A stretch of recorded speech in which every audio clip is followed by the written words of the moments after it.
2022년 버킷리스트 세우는 방법 첫 번째 시간, 목표의 중요성. 여러분, 새해 계획은 세우셨나요?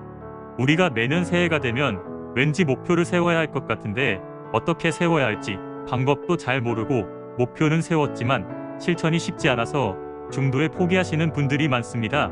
작심삼일이라는 말이 너무 익숙한 이유이기도 하죠. 원형 방황을 아시나요?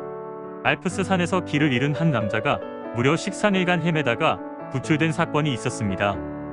나중에 알게 된 사실은 그 남자가 산에서 벗어나기 위해 매일 12시간씩 걸어 다녔다고 합니다. 2, 3일이면 빠져나갈 수 있는 거리를 13일 동안 갇혀서 헤맨 사건이죠.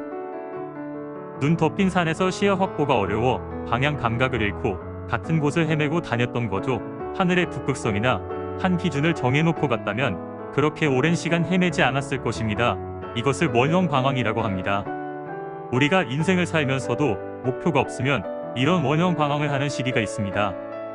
우리가 어디를 갈 때 목적지를 알고 가는 것과 모르고 가는 것은 많은 차이가 있습니다. 1년이라는 시간을 아무 계획도 없이 보내다 보면 우왕좌왕하게 되고 시간만 허비하게 됩니다.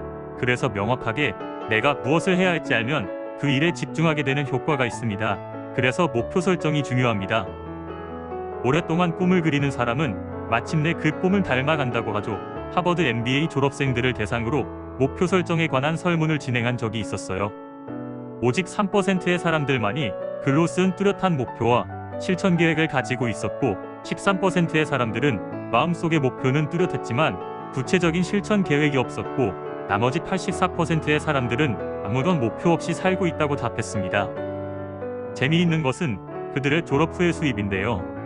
목표와 계획이 뚜렷했던 3%는 나머지 97%의 평균 수입에 10배에 달하는 수입을 올리고 있었고 목표는 있었지만 실천 계획이 없었던 13%는 나머지 84%보다 2배의 수입을 올리고 있었습니다.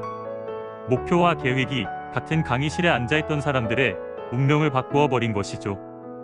막연한 생각도 글로 표현하게 되면 형태를 가지고 더욱 명확해진다고 합니다. 성장하는 2022년을 만들기 위해서는 무엇을 할지 목표와 실천 계획을 세우는 것이 중요합니다. 다음 시간에는 버킷리스트를 작성하는 방법에 대해서 알려드리겠습니다. 오늘 내용이 좋으셨다면 구독과 좋아요 꼭 눌러주세요. 감사합니다.